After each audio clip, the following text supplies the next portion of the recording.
Bismillahirrahmanirrahim. Dulu dunia ini dikuasai oleh dua blok yang besar. Yang pertama Roma.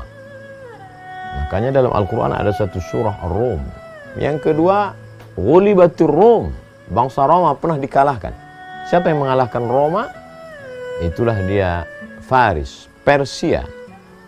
Blok barat Roma, blok timur Persia. Raja-raja Persia terkenal dengan ganas, kejam, dan ketika itu terjadilah sebuah eksiden. Seorang tukang masak menjatuhkan setetes makanan di atas meja tuan raja dengan istana kemegahan dan kemewahan. Pantang bagi raja melihat ada tetesan makanan yang jatuh. Pengawal, ini ada yang tidak benar dengan pekerjaannya. Tangkap ini tukang masak. Tangkap koki ini.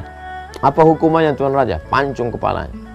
Karena dia sudah membuat kekeliruan, kesalahan besar. Walaupun setetes makanan, tapi karena ditumpahkan di depan raja yang agung, yang besar, yang hebat, yang kuasa, raja di raja, Shahin Shah, maka pancung kepalanya. Apa yang terjadi pada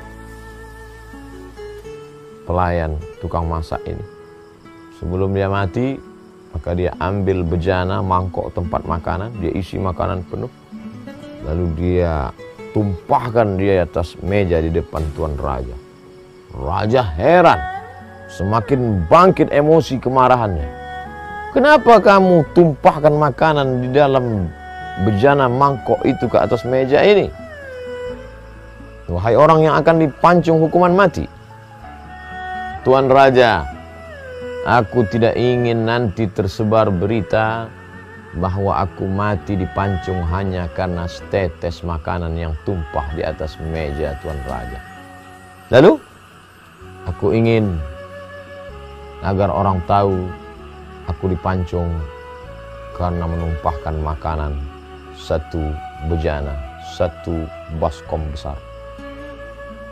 Lama tuan raja Persia berpikir, oh begitu mulia akhlak budi pekertimu, kau selamatkan nama baikku, sehingga aku tidak tertulis dalam sejarah sebagai orang yang amat sangat beringas, brutal dan kejam, membunuh tukang masak koki hanya setetes makanan. Oleh sebab itu aku berikan engkau ampunan, dan wahai pengawal, lepaskan dia, berikan dia segala hadiah-hadiah, karena dia sudah menjaga nama baik tuan raja.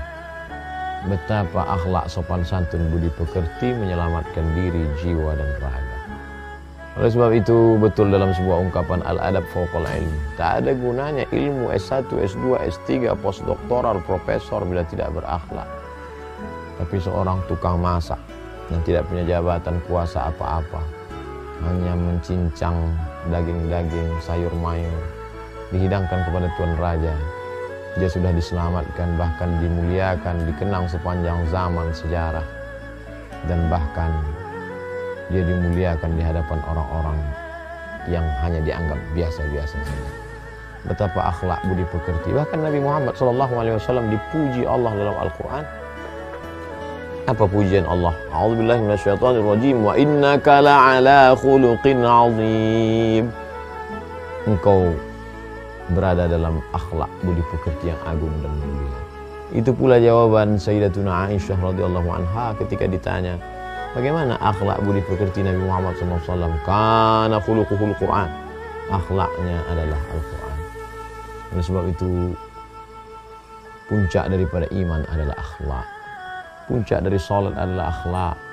Bagaimana kita menghormati orang lain, bagaimana kita berlapang dada, bagaimana kita menjalin ukhuwah. Puncak daripada puasa adalah akhlak. Bagaimana berakhlak kepada Allah, senantiasa merasakan muraqabatullah, pengawasan Allah. Bagaimana merasakan lapar dan sakitnya fakir miskin. Bagaimana merasakan sakitnya orang-orang yang tidak punya ayah, anak-anak yatim. Puncak daripada haji juga adalah akhlak. Bagaimana orang merasakan sama di hadapan Allah Tidak ada beda antara berkulit hitam dengan berkulit putih, antara orang kaya dengan rakyat jelata. Semuanya sama-sama hamba Allah. Kullukum min Adam, semua kamu dari Nabi Adam, wa Adam min turab, dan Adam dari tanah akan kembali kepada tanah. Dan itulah puncak daripada penilaian Allah kepada seorang hamba. Yang akan dinilai adalah akhlak. Ketika ada orang yang ya'ti yaumil qiyamati bi salatin, menghadap Allah Subhanahu wa taala dengan salat yang banyak, salat tahajud, salat witir, salat duha, salat hajat, salat tahiyatul masjid, salat qabliyah, salat ba'diyah, salat wajib, salat sunat. Wasiyamin, dia juga membawa puasa Senin Kamis, puasa Ayyamul Baid 13, 14, 15, puasa Ashura 10, 9, 10, 11 Muharram, puasa 6 hari di bulan Syawal, apalagi puasa Ramadan, bahkan puasa Senin Kamis, bahkan puasa Nabi Daud alaihissalam. Tapi ternyata tidak melembutkan hati, tidak memperbaiki pekerti. Dan sebab itu maka beribadah baik, tapi merenungkan substansi makna daripada ibadah adalah membentuk akhlakul karimah. Akhlak menyelamatkan seorang tukang masak daripada azab kematian. Akhlak menyelamatkan seorang pendosa daripada azab Allah. Akhlak menyelamatkan seorang calon penghuni neraka sehingga terselamatkan, bahkan masuk dalam surga Allah karena akhlak yang baik, lalu turun rahmat Allah. Innama